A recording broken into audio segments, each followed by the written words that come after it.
আমি একদিন আল্লাহর নবীর পাঞ্জরে বসে আছি, নবী আমার পাঞ্জরে বসে আছেন। আমি একটা পিয়ালাতে কিংবা আমি একটা গিলাসে করে দুধ নিয়ে আসলাম, নবী আমার পাঞ্জরে কিন্তু বসে আছেন। নবীর সামনে আমি সেই দুধ মুখে লাগিয়ে দিলাম, গিলাসটা মুখে লাগিয়ে দিলাম। এবার আমি দুধ পান করতে লাগলাম কিংবা পানি পান করতে লাগলাম। পানি পান করতে করতে করতে করতে যখন আমি গিলাসটাকে রেখে দিলাম, দয়ার নবী যেই জায়গাতে আমি মুখ লাগাই ঠোঁট লাগাই আয়েশা পানি পান করলাম, আমার নবী গিলাসটা উঠিয়ে নিলেন। আর উঠিয়ে নেওয়ার পর যেই জায়গাতে আমি মুখ লাগাই ঠোঁট লাগাই আমি পানি পান কিংবা দুধ পান করলাম, দয়ার নবী ওই জায়গাতে মুখ লাগাই পানি পান করলেন। মান সম্মান বাড়লো না বাড়লো না? শুধু তা নয়, মায়েশারও বলেন আমি গোশত খাই কিংবা হাড্ডিতে আমি দাঁত লাগাইয়ে কামড় লাগাইয়ে খাই। আমি ওই পিসটাকে খেয়ে ওই গোশতের পিসটাকে খেয়ে যখন আমি থালাতে রেখে দিলাম, দয়ার নবী পিসটাকে উঠিয়ে নিলেন। আর পিসটাকে উঠিয়ে নেওয়ার পর আমি আয়েশা যে জায়গাতে মুখ লাগাইয়ে কামড় দিলাম, যে জায়গাতে আমি দাঁত লাগাইয়ে কামড় দিলাম, আল্লাহর নবী ওই জায়গাতে মুখ লাগাইয়ে কামড় দিয়ে খেলেন। নারে তাকবীর। এবার মা আয়েশা কি বলছেন শেষের বেলাতে, আমি যে এরকম ভাবে নবীর সাথে খেলাম, আমার কাইন্ডিরা ঝুট্টা জিনিস নবী খেলেন, আমি হাইজের হালাতে মাসিকের হালাতে আমি ছিলাম। সুবহানাল্লাহ। তাহলে দেখেন ইসলাম ধর্ম মান সম্মান দিয়েছেন দেনি ভাই আল্লাহুস সামাদ। কিন্তু তখনকার ইহুদিরা নিজের স্ত্রীদের নিজের মেয়েদের মান সম্মান দিত না। আজকে আমরা মুসলমান হয়ে মেয়েদের মান সম্মান দিই না। বলবেন কেমন করে? জি, একটা হাদিস শুনেন আরো। আল্লাহর নবী বলেছেন আদ-দুনিয়া কুল্লুহা মাতা ওয়া খায়রু মাতা'id দুনিয়া আল মারআতুস সালিহা। এই দুনিয়াতে সবথেকে দামি জিনিস কি ভাই? সোনা। সোনা দামি জিনিস না সস্তা? একটু কথা বলেন। দামি জিনিস। চাঁদি হীরা মতি মুক্তা এগুলা দামি জিনিস না সস্তা? ওরে সুবহানাল্লাহ। কিন্তু দয়ার নবীর হাদিস শুনেন, আল্লাহর নবী 1400-1450 বছর আগে এলান করে দিয়েছেন, ও দুনিয়ার মানুষ তোমরা শুনে নাও, সোনা একটা দামি জিনিস, চাঁদি একটা দামি জিনিস। ও আমার সাহাবীরা শুনে নাও, সোনা হীরা মতি মুক্তা যত দুনিয়াতে দামি দামি জিনিস আছে, আল্লাহর নবী বলেছেন সমস্ত দামি জিনিসকে এক সাইডে একদিকে তুমি রেখে দাও, আর যত দুনিয়ার দামি জিনিস আছে এক সাইডে রেখে দাও। সমস্ত দামি জিনিস থেকে হলো সব থেকে বেশি দামি যেটার ব্যাপারে রাসূল বলেছেন আল মারআতুস সালিহা, একটা নেককার নারী, একটা নেককার দিনদার মেয়ে। কারণ সোনা তার আগে ফেল হয়ে যাবে, চাঁদি তার আগে ফেল হয়ে যাবে, হীরা মণি মুক্তা তার আগে ফেল হয়ে যাবে। একটা দিনদার নেককার নারীর আল্লাহ রাব্বুল আলামিনের কাছে যত দাম, একটা দিনদার মেয়ে ছেলের আল্লাহর কাছে যত মার্তাবা, দুনিয়ার সোনা চাঁদির অত মার্তাবা হইতে পারে না। কিন্তু সুবহানাল্লাহ, এই বর্তমান যুগে পৃথিবীতে সব থেকে যদি সস্তা আছে তো একটা বেটি ছেলে। বেটি ছেলে সস্তা নেই ভাই। এই যে পানির বোতল দেখেন স্টেজে আছে, হাফ লিটার খরিদ করতে যাবেন 10 টাকা লিবে, লিবে না লিবে না? জোরে বলেন লিবে না লিবে না? লিবে। একটা সালাই আপনি কিনতে যাবেন 2 টাকা 1 টাকা লিবে, লিবে না লিবে না? লিবে। ভাই মুসলমান, কিন্তু একটা নেককার বেটি ছেলে যাকে বাপ 18 বছর 20 বছর 15 বছর বাড়িতে কত যত্ন করে মানুষ করছে, তার খাওয়ার পরার এলাজ কত কষ্ট করে দিচ্ছে, কিন্তু সেই বেটি ছেলেকে যখন আপনি আনতে যাবেন বিনা টাকাতে আনবেন? বিনা টাকাতে আমরা আনছি জি ভাই? জোরে বলেন আনছি? বিনা টাকাতে না, আগে টাকা লিছি, টাকা লিছি, আর লেওয়ার পরও কি করছি আপনার এলাকাতে আছে কিনা আল্লাহ জানে। এই আছে না আল্লাহুস সামাদ, সাথে সাথে আরো কি ভুল করছি, আমি ফতোয়া দিতে আসি না ভাই, কিন্তু ইশারাতে একটা কথা বলছি। আচ্ছা বলেন তো, আপনাদের এলাকাতে ধরেন কোন বেটি ছেলের বিয়ে হইলো, 2 লাখ টাকা 2 লাখ টাকা লাগবে, ফয়সালা হয়ে গেল, 2 লাখ টাকা দিয়ে দিল। এবার 10,000 15,000 টাকা মোহর ধার্য হলো, মোহরটা লাগবে তাকে। তো পকেট থেকে তো আমরা সবাই দিই না, কত ভাইকে দেখছি যে হাজি বিহাই 15,000 টাকা তো মোহর লাগবে, তুমি আমাকে 2 লাখ টাকা দিবি করবে, তো 15,000 টাকা কেটে তুই আমাকে টাকাটা দিও, 15,000 টাকার মোহর হয়ে গেল। এরকম হইলো? এরকম হয় না নাকি? হয়েছে। আচ্ছা আজকে বলেন তো, আজকে জালসাটা কিসের? মসজিদের জালসা। জালসাটা কিসের ভাই? মসজিদের জালসা। আমি যদি বলি ভাই কেমন আছেন, 10,000 টাকা দেন, আপনার পকেটে টাকা নাই। এবার গেলেন গ্রামে, গ্রামে যে একটা গাড়ি কিংবা কাহারির বল গরুকে চুরি করে বিক্রি করে সালা মসজিদে দান করতে হবে, চল, আর দিয়ে দিলেন, নেকি পাওয়া যাবে? নেকি পাওয়া যাবে? পাওয়া যাবে না। খুব তো ওইখানে যে গুন্ডাগার্দি হয়ে গেল রে ভাই, ওখানে চুরি হয়ে গেল।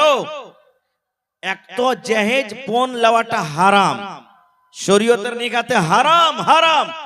আর ওই হারামের টাকা দিয়ে একটা জায়েজ জিনিসকে, যেটা শরীয়তে বিহাতে মেন জিনিস হলো মোহর, যাকে আদায় করতে আল্লাহ রাসূল বলেছেন, সেই মোহরটা আমরা দিয়ে স্ত্রীকে হালাল করব, সেটাও তো আমরা হারামে টাকা দিলাম। তো ভাই আমার, মেয়েদের মান সম্মান কোথায় আমরা রাখলাম? মানটা রাখলাম আমরা কি? মান রাখলাম না আমরা। ভাইরে আমার টাইম খুব শর্ট, আর একটা হাদিস আপনাদের সামনে রাখি। ভাই মুসলমান, আজ থেকে নিয়ে 1400-1450 বছর আগে মক্কার লোকেরা, মক্কা নগরে কেউ কেউ, সবাই নাই, সব মানুষ খারাপ নয়, কোন কোন মানুষ কি করত, নিজের বেটিকে, জিন্দা বেটিকে দফন করত। জিন্দা বেটিকে মাটিতে দফন করত, পুঁতে দিত, জীবিত বেটিকে দফন করত। কেমন করে? ইমাম বাগাবী রাহমাতুল্লাহ আলাইহি বলেন যে আল্লাহ তাবারাক ওয়া তাআলা কোরআনে বলছেন, ওয়া ইযা বুশিরা আহাদুহুম বিল উনসা যাল্লা ওয়াজহুহু মুসওয়াদ্দান ওয়া হুয়া কাযীম। ওরে সুবহানাল্লাহ, যখন মক্কা নগরে, ওই মক্কার জমিনে যখন তারা খবর পেত, ওরে আল্লাহ কি খবর, যে তার বাড়িতে মেয়ে জন্মগ্রহণ হয়েছে, বেটি জন্মগ্রহণ হয়েছে, ওই বাবা শরমের কারণে, লজ্জার কারণে গ্রামের ভিতরে হাঁটতে পারত না, দোষ বন্ধুর সামনে বসতে পারত না, গ্রামে হাঁটতে পারত না। আল্লাহকে আমাকে শ্বশুর বলবে, কাকে আমি জামাই বলবো? আল্লাহ এরকম ভাবে লোকেরা আর দিত। গ্রাম দিয়ে যদি লোকটা হেঁটে যেত, মানুষেরা দেখিয়ে দেখিয়ে বলতো, দেখ রে দেখ, এটা হলো বেটির বাপ, এটা হলো মেয়ের বাপ, এটা কন্যার বাপ, হেঁটে যায়। এরকম ভাবে লোকেরা তানা দিয়ে কথা বলতো। এবারে একটা ছোট ছেলে কাঁদছে, কার ছেলে হারিয়ে গেছে, এটা লিয়ে আছে, একটু দেখাও, পর্দাতে দেখাও, এই ছেলেটাকে লিয়ে যাও। एक बच्चा गायब हो गया है, किसी के गोद में रो रहा है, बच्चा है कि बच्ची है? बच्ची है, चूरी है हाथ में, ले जाइए। এবারে বাপ কি করতেন? আল্লাহুস সামাদ। যখন মেয়েটার বয়স 4 বছর, 5 বছর, 7 বছর যখন হয়তো, স্ত্রীকে কিন্তু জানাইতো না। একটা কোদল নিয়ে মাঠে জঙ্গলে চলে যেত, আর মাঠে যাওয়ার পর একটা গর্ত করত, কবর খুঁড়তো, খাল করত, খাল করে বাড়ি চলে এলো। বিবি কিন্তু জানে না। এবার বিবি কাইসা বলতো কি, রে হালেমার মা, ও জামিলার মা, জায়েদার মা, সাফিয়ার মা, শুনে নাও, আমার মেয়ে 5 বছর 7 বছর বয়সে ছেড়ে বিবি জীবনে কোনোদিন কাঠিয়ারের বাজার দেখতে পাইনি, শ্যামাপুরের বাজার কেমন হয় দেখতে পাইনি। আমার মেয়েটা জীবনে কোনোদিন মেলা কেমন হয়, চক কেমন হয় দেখতে পাইনি। আমার মেয়েকে সুন্দর করে তুমি সাজাইয়া দাও, তাকে তেল কজল দিয়ে গোসল পানি করে নতুন জামা পরাইয়া দাও। আমার জামিলাকে, আমার হাফসাকে আমি মেলা ঘুরতে নিয়ে যাব। মার কলেজা কিন্তু বড় হয়ে যেত, আরে আমার স্বামীর মনে হয় আমার বেটির উপরে দয়াময় হয়ে গেছে, আর তাকে কিচ্ছু বলবে না। কিন্তু ওরে সুবহানাল্লাহ, মা তো জানে না কোন মেলা তাকে নিয়ে যাবে, মা তো বুঝে না, মা জানে না কোন মেলাতে কোন বাজারে নিয়ে যাবে। স্বামীর কথা শুনে সুন্দর করে মেয়েকে সাজিয়ে খুঁজিয়ে গোসল দিয়ে তেল কাজল দিয়ে নতুন কাপড় দিয়ে আব্বার হাতে তুলে দিতেন। আব্বা মেয়ের হাত কান ধরে টানতে টানতে টানতে ওরে আল্লাহ কোথায় নিয়ে যেত? ওই মেলাতে নয়, ওই বাজারে নয়, ওই জঙ্গলের ভেতরে যেই জায়গাতে গর্ত করে এসেছে, ওই গর্তের পাঞ্জরে নিয়ে যেত। গর্তের পাঞ্জরে নিয়ে যাওয়ার পর মেয়েকে বলতো, বেটি রে, এই গর্তটা দেখতো রে মা, এই খালটা দেখতো রে মা, কত বড় খাল। ওরে সুবহানাল্লাহ, ইমাম বাগাবী রাহমাতুল্লাহ আলাইহি বলেন, ওরে আল্লাহ, ওই অবুঝ মাসুম মেয়ে জানে না আমার আব্বা জান কেন আমাকে গর্ত দেখতে বলছে। এরকম করে মাথা বাড়ায়, মুখ বাড়ায় যখন গর্ত দেখতে যায়, পিছন থেকে আব্বা জান তাকে ধাক্কা দিয়ে গর্ততে ফেলে দেয়। যখন গর্ততে পড়ে যায়, আব্বা বলতেন, বেটি রে, জীবনের মতো তুমি আমাকে আব্বা আব্বা বলে নাও। আজকের পর থেকে আর আব্বা বলে ডাকবে না, কারণ তোমার শেষ টাইম, শেষ সময়। মাকে যদি বলার থাকে মা মা মা মা বলে তুমি ডেকে নাও। দুনিয়ার যা দেখার আছে দেখে নাও।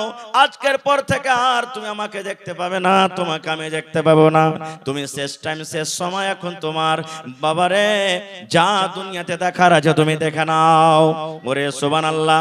এবার মেয়ে গর্ততে পড়ে পড়ে কান্তকর বলতো, আব্বা জান কি আমি অপরাধ করেছি আব্বা গো? কেন আপনি আপনাকে গর্ততে ফেলে দিলেন? কেন আপনি আমাকে এরকম কথা বলছেন? জীবনের মতন শেষ দেখা। আব্বা বলতো, গো মারে, যেদিন থেকে তুই জন্ম হয়েছিস রে মা, সেদিন থেকে আমি গ্রামে আর হাঁটতে পারি না। লজ্জার কারণে গ্রামের সামনে আমি হাঁটতে পারি না, লজ্জার কারণে আমি গ্রামে মুখ দেখাতে পারি না। এই জন্য রে মা, তোকে আজকে দফন করে আমি বাড়িতে চলে যাব। কিন্তু ওরে সুবহানাল্লাহ, মেয়ে বলতো, কারণ আব্বা গো তুমি আমাকে মারিও না, তুমি আমাকে দফন করিও না। আজকের পর থেকে তোমাকে আর আব্বা আব্বা বলে ডাকবো না, মাকে মা মা মা বলে আমি আর ডাকবো না। আমার দুই চোখ যেদিকে যাবে আমি চলে যাব, কিন্তু তুমি দয়া করে গর্ত থেকে আমাকে উঠাইয়া নাও। তার কথা শোনা হয়তো না। ওই মক্কা নগরী ওই বাপ একটা মেয়ের কথা শুনতো না।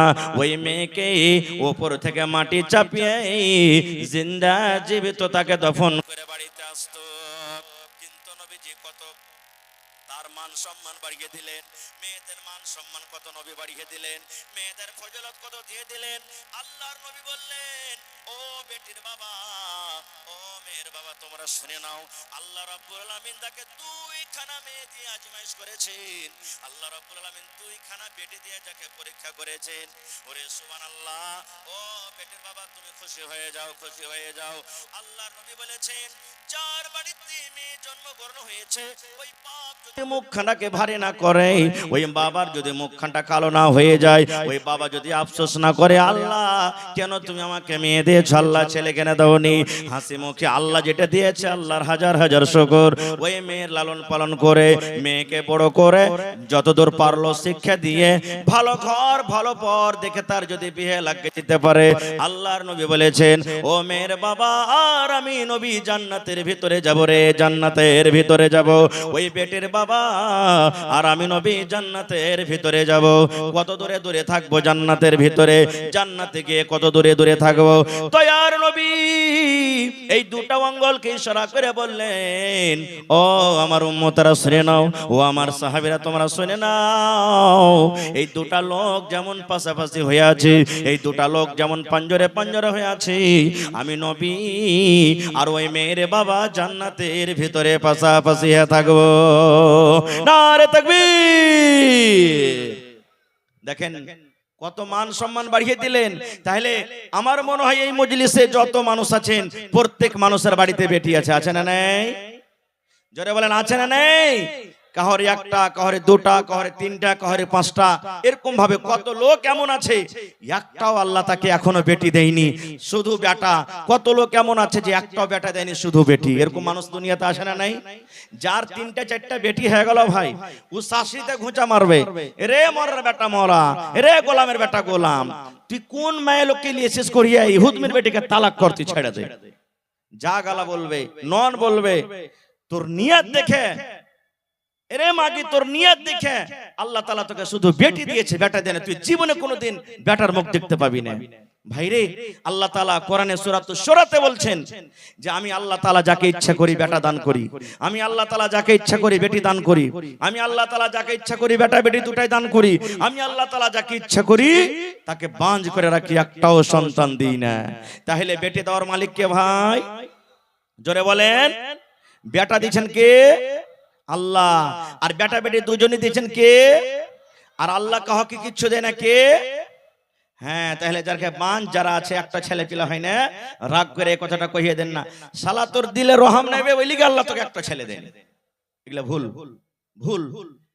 আর ভাইরাকে বলবো যার বাড়িতে বেটি হয়েছে, যে স্ত্রীর পেট থেকে তাকে গালি দিবেন না। আর একটু কথা বলে দিই, 1 মিনিটে লম্বা ঘটনা, ওদিকে যাব না। মারিয়ামের মা হান্না, মারিয়ামের মা হান্না নজর মেনেছিলেন, আল্লাহ আমার পেটে সন্তান, আল্লাহ আমার পেট থেকে যদি সন্তান হয়, আসলে ওর নিয়ত ছিল ছেলে যদি হয় আমি মসজিদে দান করে দেবো, ওয়াকফ করে দেবো, দান করে দেবো মসজিদে।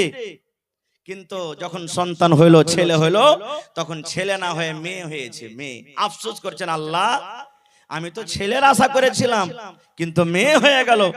মেয়েকে মসজিদ আল্লাহ কেমন করে রাখবো, কেমন করে মসজিদে যাবে আল্লাহ, মেয়েকে কেমন করে মসজিদের ভিতরে রাখবো, আফসোস করতে লাগলেন।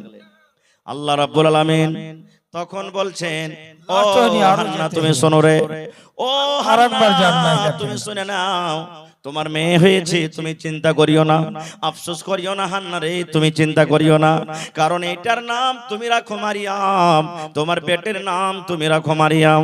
তোমার এই মারিয়াম দুর্গাপুরে যে মারিয়াম আছে ওই মারিয়ামের মতন নয়, কাঠিয়ারে যে মারিয়াম আছে ওই মারিয়ামের মতন নয় রে, পূর্ণিয়া জেলাতে যে মারিয়াম আছে মারিয়ামের মতন নয়, তোমার এই মেয়ে মারিয়াম হলো আলাদা। তাহলে আমি বলার উদ্দেশ্য হলো এই যে যদি মানুষের হাতে যদি থাকতো যে আল্লাহ বেটা দাও, তো মারিয়াম না হয়ে মারিয়ামের জায়গাতে মারিয়ামের ভাই হতো, হতক না, হতক না ভাই, জোরে বলেন, হতক না, হতক না। এবার আর একটা বুখারী শরীফের হাদিস বলে দিয়ে আমি দিয়ে তখন আমি লাইনটাকে কেটে দেব, যে আল্লাহর নবী নিজের বেটিকে কত ভালোবাসতেন। নবীজির ছেলেরা ছোটতেই মারা গেছেন, বড় হয়নি, ছোটতেই মারা গেছেন। এবার নবীজির মেয়ে হলো 4টা, কয়টা জোরে বলেন, 4 জন মেয়ে। আর মক্কার লোকেরা নবীকে আফতার বলতেন, ইন্না আতাইনা কাল কাউসার ফাসাল্লি লিরাব্বিকা ওয়ানহার ইন্না শানিয়াকা, কি আছে, হ্যাঁ মক্কার লোকেরা নবীকে আফতার, আফতার মানে কি, হ্যাঁ দেখ দেখ यार বেটা গেল তো দুনিয়াতে চলে গেল বে, यार জড় কেটে গেল, আর আগালে কিছু করতে পারবে না, মানে কি यार বুনিয়াদ সাফ, এখান থেকে জড় সাফ, यार নাম লেনা वाला দুনিয়াতে কেউ হবে না, কেউ নাম লেনা वाला হবে না, কারণ এর পেটারা সব সাফ হয়ে গেল। কিন্তু আল্লাহ তাআলা বললেন ইন্না শানিয়াকা হুয়াল আফতার, নবীজিকে সন্তুষ্টি দিলেন আল্লাহ তাবারক তাআলা, আমি ওদিকে যাব না। নবীজির বেঁচে থাকা কালে 3 জন বেটি মারা গেছেন, শেষ বেটি নবীজির মৃত্যুর পর মারা গেলেন। ছোট বেটির নাম হলো ফাতেমা রাদিয়াল্লাহু তাআলা আনহা। নবীজির শেষ টাইম, শেষ সময় সাহাবায়ে কেরাম বসে আছেন আঞ্জরে পাঞ্জরে, নবীজির বিবিরা বসে আছেন, এরকম টাইমে নবীজি বলছেন আমার মা কই, মানে মা মানে কি, আমার বেটি কই, কই আমার ফাতেমা, আমার কলেজার টুকরা কই, আমি তার সাথে কথা বলবো। ফাতেমাকে খবর হলো, ও ফাতেমা তোমার আব্বা জান জানি না কি কারণে তোমাকে ডাক দিয়েছি, তোমার আব্বা জান অসুখ হয়ে আছে, বেমারি হালাতে আছে। আব্বার কথা শুনি ফাতেমা রাদিয়াল্লাহু তাআলা আনহা তাড়াহুড়া করে আব্বার কাছে এলেন। এবার ফাতেমা দেখছেন সুবহানাল্লাহ সাহাবায়ে কেরামের দল বসে আছেন, ফাতেমা দেখছেন আমার মায়েরা সব গোল হয়ে হয়ে বসে আছেন। এরকম টাইমে নবীজি বেটিকে ইশারা করে বলছেন, বেটি রে একটা কথা বলবো রে মা, তোকে রে মা, ও আমার বেটি ফাতেমা একটা ছোট্ট করে তোমাকে কথা বলবো, যেন আমার কথাটা আমার সাহাবীরা যেন শুনতে না পায়, আমার কথা যেন আমার বিবিরা না শুনতে পায়। ও মা তোমাকে আমি ছোট্ট করে একটা কথা বলবো, তোমার কানটা আমার মুখের কাছে লাগাইয়া দাও। ফাতেমা এসো মা, তোমার কানটা আমার মুখের কাছে লাগাও। এবারে মা ফাতেমা রাদিয়াল্লাহু তাআলা আনহা এবার নিজের কানটাকে আব্বার মুখে লাগিয়ে দিলেন। দয়ার নবী ছোট্ট করে আস্তে আস্তে করে কোন এমন কথা বললেন, কথা বলতে না বলতে সুবহানাল্লাহ মা ফাতেমার চোখ দিয়ে ঝরঝর ঝরঝর ঝরঝর করে পানি ঝরতে লাগলো। মা ফাতেমা কাঁদতে লাগলেন, আহারে আমার দয়ার নবী বেটির চোখের পানি সহ্য না করতে পেরে, নিজের বেটিকে কান্না দেখতে না পেরে এবার নবীজি আবার বলছেন, মা তুমি কেঁদো না বেটি রে, তুমি কেঁদো না, তোমার কানটা আর একবার আমার মুখের কাছে লাগাইয়া দাও। এইবারে দ্বিতীয়বার মা ফাতেমা রাদিয়াল্লাহু তাআলা আনহা নিজের কানটাকে আব্বার মুখের কাছে লাগিয়ে দিলেন। এইবারে নবীজি আস্তে আস্তে করে কোন এমন কথা বললেন, যেই বেটি কাঁদছিল, যেই বেটির চোখ দিয়ে ঝরঝর ঝরঝর ঝরঝর করে পানি ঝরঝর, ওই কান্না বেটি এইবারে আব্বার কথা শুনে তার মুখে কিন্তু হাসি ফুটে গেল, হাসতে লাগলেন। শেষ কথা নবীজি দুনিয়া থেকে চলে গেলেন। কিছুদিন পর আবার নবীজি বেড়াতে এসেছেন আব্বার বাড়ি, মানে মা আয়েশা রাদিয়াল্লাহু তাআলা আনহা বেঁচে আছেন। এবার মা আয়েশা হলেন কে, ফাতেমার সতার মা। এবার তখন বলছেন, বেটি একটা কথা তোমাকে জিজ্ঞাসা করব মা, বলবে কি? মা আয়েশা বলছেন, ফাতেমা রাদিয়াল্লাহু তাআলা আনহা বলছেন, কি আম্মু? বলছে, বেটি রে কি এমন কথা যে কথাটা নবীজি আমাদেরকে জানাননি, আমরা তার স্ত্রী আমাদেরকে না বলে, সাহাবায়ে কেরামকে না বলে, তোমাকে কানে আস্তে করে লক করে তোমার কানে কানে নবী বলেছিলেন। প্রথম কথাতে তুমি কাঁদেছিলে, আর দ্বিতীয় কথা তুমি হাসেছিলে। মা একটু জানাবে নাকি? এবারে মা ফাতেমা বললেন, হ্যাঁ মা জানিয়ে দেব। আমার আব্বা জান কিন্তু এখন দুনিয়াতে নাই, আমি বলে দেব। বলছে, মা গো, আমার আব্বা জান যখন আমার কানে কানে প্রথম কথা বলেছিলেন, আমি কেঁদেছিলাম। আমার আব্বা জান এই কথা আমাকে বলেছিলেন, ও মা ফাতেমা, তুমি জীবনের মতো আমাকে আব্বা বলে ডেকে নাও, জীবনের মতো তুমি আব্বা আব্বা বলে ডেকে নাও। কারণ আজকের পর তুমি এই লোকটাকে আর আব্বা বলে ডাকতে পাবে না, এই লোকটাকে তুমি দেখতে পাবে না। ও মা ফাতেমা, আল্লাহ রাব্বুল আলামিনের আদেশ হয়েছে, অর্ডার হয়েছে, আমি এখন দুনিয়া থেকে চলে যাব রে মা, আমি এখন দুনিয়া থেকে চলে যাব, শেষ টাইম। এবার ফাতেমা বলছেন, মা গো, আব্বার মৃত্যুর কথা শুনি, আব্বার মরার খবর শুনে আমার মন খানা কিন্তু ফেটে গেছিল। আল্লাহ, কাকে আমি আব্বা আব্বা বলে ডাকবো? আজকের পর থেকে কে আমাকে মা মা মা বলে ডাকবে? এই কথাটা আমার মনে এলো, এই জন্য আমি নিজের চোখের পানিটাকে থামতে পারলাম না। এইবারে দ্বিতীয়বার যখন আমার আব্বা আমাকে বললেন, আমি হাসলাম। এই কথাটা আমাকে বলেছিলেন, ও মা ফাতেমা, তুমি কেঁদো না বেটি রে, তুমি কেঁদো না, কেঁদো না। কারণ আমার মৃত্যুর পর, আমার দুনিয়া থেকে যাওয়ার পর, আমার বংশের মধ্যে, আমার খানদানের মধ্যে সর্বপ্রথম যার সাথে আমার দেখা হবে, কিংবা আমার খানদানের মধ্যে যার সর্বপ্রথম মত হবে, সেটা হবে মা ফাতেমা তুমি। ঠিক নবীজির 6 মাসের মৃত্যুর পর মা ফাতেমা রাদিয়াল্লাহু তাআলা আনহা দুনিয়া থেকে চলে গেছেন। আমি ওদিকে যাব না, বলার উদ্দেশ্য হাদিসটা এই, নবীজি নিজের বেটিকে কত ভালোবাসতেন, কত আদর করতেন, যে নিজের মওতের কথাটা বিবি রেখে বললেন না, সাহাবায়ে কেরামকে বললেন না, বললেন কাকে ভাই? কাকে বললেন? আর আমরা কতটুকু ভালোবাসি? এ ডাবলু, এ হাবলু, এ ভল্টু, এ পলু, এ ঝড়ু, শুন এখানে, ওই মাঠের যত জমিন গালা আছে, যেগুলাতে ফসল হয় না, দগা টগা, ওগুলো একটাও তোরা লিবি না কেউ। আর যত রোডের কান্ধাতে একবারে ন্যাশনাল হাইওয়েতে ভুঁই গালা আছে, সব তোরকে নামে লক্ষ করে দিই চল। এগুলো আমরা বেটিকে ভালোবাসি, এগুলাই দিছি আমরা বেটিকে। এমন কথা বলছি, বাক্সতে 5 লাখ টাকা আছে, খবরদার তোর কোনো বহিন জানতে না পারে, মরে যাব, তালা চাবি থাকলো, তোরা 3-4 ভাই ভাগ করে লিস। ভাইরে, এরকম আমাদের মোহাব্বত আদর। আর একটা হাদিস বলি, এই যে মসজিদের জালসা, আজকে কিসের জালসা ভাই? জোরে বলেন, কিসের জালসা? মসজিদে দান করে নেকি পাওয়া যাবে না? পাবে না? পাওয়া যাবে। বুখারী শরীফের হাদিস, আল্লাহর নবীর জামানাতে মসজিদে নববীতে একটা মহিলা ঝাড়ু দিত।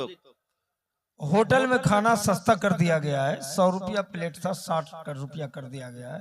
जिनको खाने की जरूरत है जरूर खा के जाएं, खाना खराब ना करे, खाना बच जाएगा तो मस्जिद का पैसा बेकार जाएगा। इसलिए आप हजरात 100 रुपया की जगह 60 रुपया करके देके सब लोग खा के जाएं। भूख ना भी लगी हो तो मस्जिद की मोहब्बत में खा लीजिएगा। এবারে মসজিদে ঝাড়ু দিত। এখন বর্তমান জমানাতে আমি একটা মৌলভী সাহেব মানুষ, আমি একটা হাজী সাহেব মানুষ, আমি একটা নেতা মানুষ, হ্যাঁ, মসজিদে ঝাড় দেব। আচ্ছা বলেন, আমরা যতই বড় হই, সাহাবীর কাছে বড় হইতে পারবো? জোরে বলেন, পারবো? কারণ আল্লাহ তাদের ব্যাপারে বলছেন, রাদিয়াল্লাহু আনহুম ওয়া রাযু আনহু, এত বড় আল্লাহ তাদেরকে খুশখবরি দিয়ে দিয়েছেন। এবার আল্লাহ নবীর জামানাতে একটা মহিলা মসজিদ ঝাড় দিত, সাফ করত, মসজিদে ঝাড়ু দিত। হঠাৎ করে নবীজি একদিন দেখছেন, নেই, দেখতে পেয়ে না তাকে, মসজিদে দেখতে পেয়ে না তাকে। এবার সাহাবায়ে কেরামকে জিজ্ঞাসা করলেন, হাগো, ওই ঝাড়ুদারনিটা কোথায় গেছে নাকি মসজিদে? কই দেখতে কেন পাই না? তো সাহাবীদের মধ্যে কোন লোক বলেন, হুজুর, ও তো মারা গেছে, মরে গেছে ও। তো বলছেন যে ওর কাফন দাফনের টাইম কখন করেছো? বলছে যে হুজুর, ওকে তো রাতের বেলাতে আমরা দফন করে দিয়েছি। আল্লাহ রাসূল বললেন যে আমাকে যে খবর করনি তোমরা? বলছে সামান্য একটা মসজিদের ঝাড়ুদারনি মসজিদে ঝাড় দিত, ছোটখাটো কাম করত। যেমন এই বর্তমান যুগে ইমামের আমরা ভ্যালু দিই না, যেমন এই বর্তমান যুগে কখন ভ্যালু দিব? যখন খালি বিহা পড়ার টাইম লাগে, মৌলবীর দর কাছে ডাক, তারপরে সব সময় ওকে আমরা কোনো আহমিয়ত দিই না। এবারে নবী বললেন যে তোমরা যে ওকে দাফন করলে তা আমাকে কেন জানাওনি? বলছে হুজুর, ও সামান্য একটা মসজিদের ঝাড়ুদারনি, মসজিদে ঝাড় দিত, ছোটখাটো কাম করত, তা আপনাকে কি কষ্ট দিব? আমি রাইতে করে দিয়েছি। ওরে সুবহানাল্লাহ। যখন কথাটা শুনলেন আল্লাহর নবী রেগে গেলেন। রেগে যাওয়ার পর বলে, চলো কোথাও একটা মাটি দিয়েছো আমাকে দেখাও, কবরটা দেখাও কোথায় মাটি দিয়েছো। ওরে সুবহানাল্লাহ, জীবনের প্রথমবার নবীজি ওই লাশটাকে কবরটাকে সামনে করে জানাজার নামাজ পড়লেন। এই হাদিসটা থেকে আমরা কি বুঝতে পারলাম? নবীজি একটা মসজিদের ঝাড়ুদারনির মান সম্মান কত বাড়িয়ে দিলেন। এবার আপনাকে বলবো, যদি মসজিদের একটা ঝাড়ুদারনির মান সম্মান এত হয়, তাহলে মসজিদে যারা দান করে তাদের মান সম্মান কত? মসজিদে যারা দান করে ওদের সম্মান যদি বড় বেশি হয়, তাহলে যারা মসজিদে নামাজ পড়ে তার মান সম্মান কত ভাই? এই মানে আল্লাহ রাসূল সাল্লাল্লাহু আলাইহি সাল্লাম এলান করে দিয়েছেন, মান বানা লিল্লাহি মাসজিদান বানাল্লাহু লাহু বাইতান ফিল জান্নাহ। ও আমার উম্মতেরা, তোমাদের মধ্যে যে আল্লাহকে রাজি করার জন্য এখানটা মসজিদ বানাবে, আল্লাহ তাবারাক ওয়া তাআলা তার জন্য জান্নাতের ভিতরে এখানটা ঘর বানিয়ে দিবে।